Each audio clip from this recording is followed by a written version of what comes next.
नाही, गमजा हिंदुत्वाचा आहे. हा भगवत धर्माची पताका आहे. ती कायम घेऊन फिरणारा कार्यकर्ता आहे मी. शेवटी माझा धर्माचा मला अभिमान आहे. एकनाथ शिंदेला काही लपून भेटलो नाही, ओपनमध्ये जाऊन भेटलो. मी तुमच्या कॅमेऱ्यातनं भेटलो. आणि मी काय अंगावर काय पदर घेऊन गेलो का कुठं अंगावर चादर असं नाही. मी सरळ गेलो, सरळ आलो, भेटलो. मग उदय सामंत साहेब बी म्हणले आम्हाला भगवा तुम्ही टाकला ते धनुष्यबाण त्याला आवडलं. मग आता त्याच्यावर मग आता ते बोलवतात नाही, प्रयोजक चर्चा झाली नाही. फक्त ते म्हणले आमच्याकडे तुम्ही या म्हणलं. मी म्हणलं मग तो विषय आमचा थांबला. आणि मग आता तुमच्याकडनं बऱ्याच बातम्या ऐकतात. मग तुमच्या सगळ्या बातमीवरनं आता सगळं माझं पुढचं काय होणार ते आता तुम्हाला थोड्या दिवसात पक्ष काम करताना दिसन. पुणे काँग्रेसचा प्रमुख चेहरा म्हणून माजी आमदार रवींद्र धंगेकर यांचं नाव घेतलं जातं. आणि पुण्यात कुठली बैठक सुरू असली किंवा कुठलं आंदोलन असलं आणि त्या बैठकीला आंदोलनाला जर धंगेकर उपस्थित नसले तर अनेकांच्या मनात प्रश्न पडतो आणि वेगवेगळे विचार येत आहेत. हल्ली काँग्रेसचे काही आंदोलन असतील, काही बैठका असतील, त्यामध्ये रवींद्र धंगेकर हे दिसत नाहीत. त्यामुळेच मी थेट त्यांच्याकडे आलोय. त्यांना मी काही प्रश्न विचारणार. त्यांच्या मनात नेमकं काय चाललंय. रवी भाऊ, आंदोलन होत आहेत पक्षाचे, काही बैठका होतात, त्यामध्ये तुम्ही फारसे दिसत नाहीत. काय चाललंय तुमच्या मनात नेमकं? नाही, मी काल वरिष्ठांशी बोललो आणि मी माझ्या गावाला गेलो माझ्या कामानिमित्त.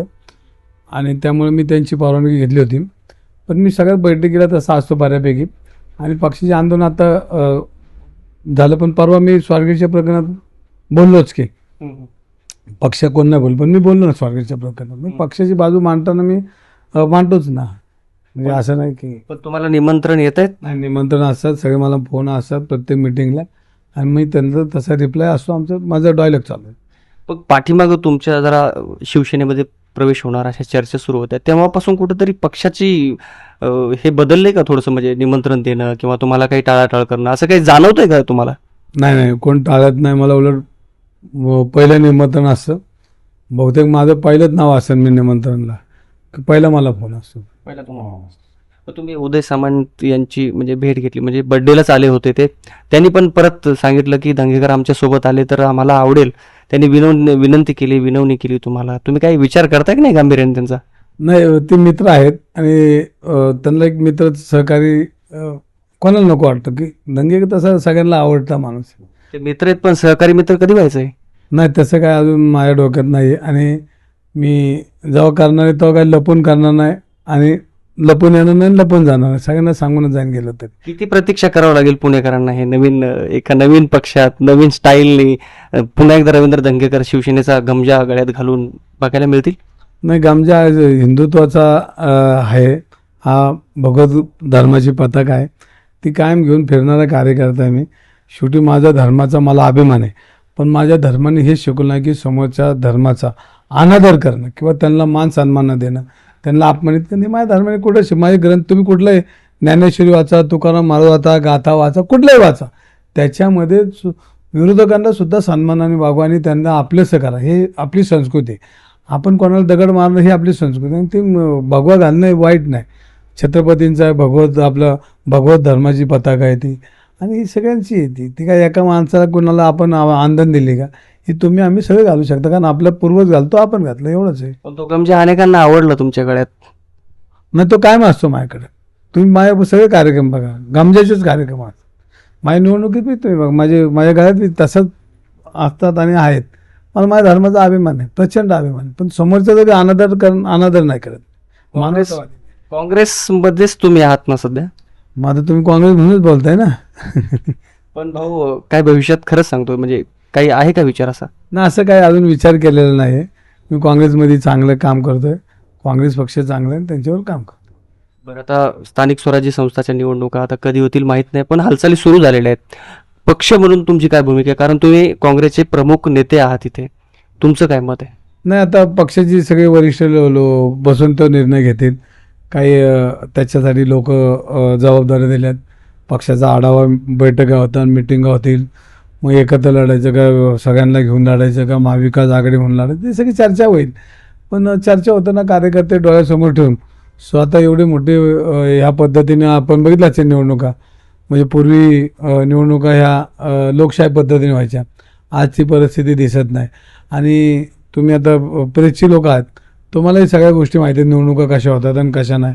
फक्त आता तुम्हाला बोलता येत नाही, आम्हाला बोलता येतं, एवढाच फरक आहे. आणि तिसरा स्तंभबिंब काय तुमचा होता तो काय मला दिसत नाही, तो उमरून पडला का दिसतोय. कारण तुमच्याही बातम्या पूर्वीसारख्या अशा स्ट्रॉंग येत नाही आणि तुमच्यासारख्या बातम्या पाठपुरावा करताना दिसत नाही. त्यामुळे काय होतं की आता ही पुण्याची परिस्थिती जर चांगली ठेवायची असेल, तिला निरोगी ठेवायची असेल परिस्थिती, तर तुम्हाला सगळ्यांना काम करावं लागेल. अहो तुम्ही पण पहिल्यासारखे आता रस्त्यावर फारसे जास्त उतरलेले दिसत नाहीत. नाही, मी तर रस्त्यावर एकटा रवी धंगेकर काय करणार. तुम्ही जर बरोबर सगळी लोक आले तर रवी धंगेकर, नाही तर रवी धंगेकर एकटा ओरडून काय करणार. दमून गेलो, पार घासा कोरडा पाडला, तरी लोकांची परिस्थिती बिघडना.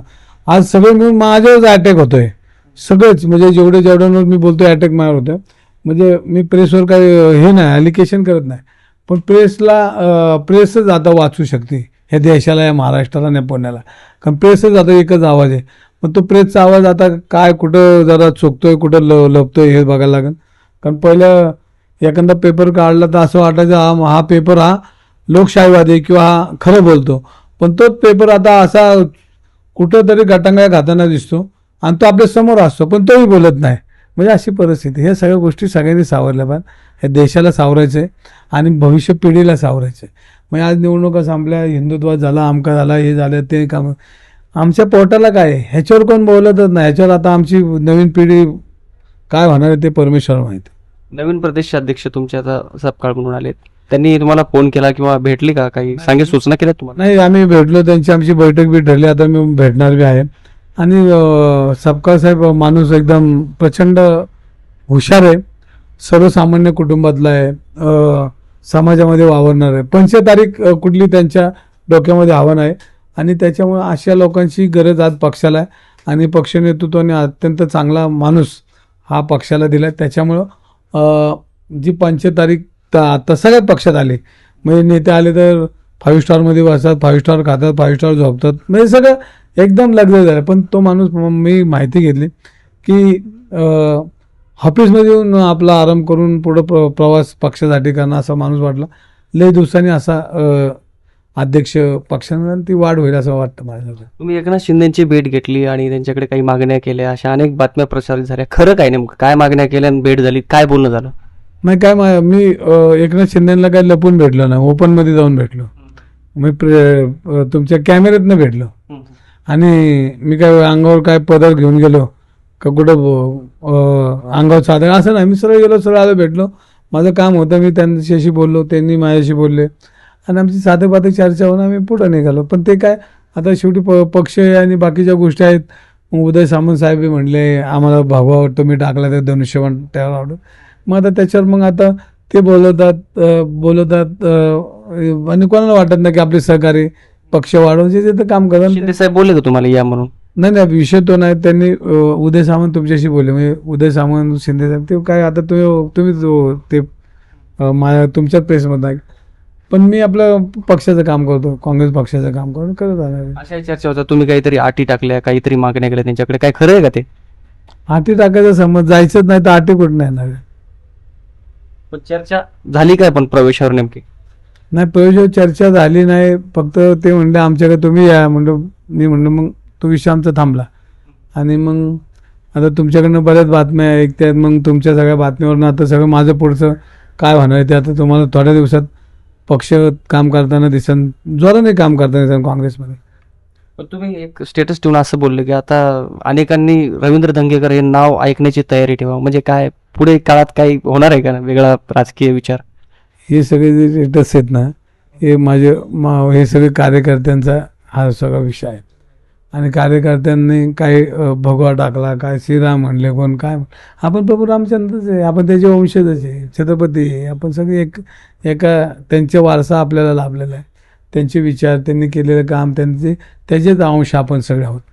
त्यामुळे ते वेगळं काय नसतं. आणि मी काँग्रेसचा आमदार असताना सुद्धा मी प्रभू रामचंद्राचे प्रचंड मोठे कार्यक्रम होते, तुम्ही बघितले. त्यामुळे तसं मला माझी जात लापायची काही घेणं देणं नाही कोणाला.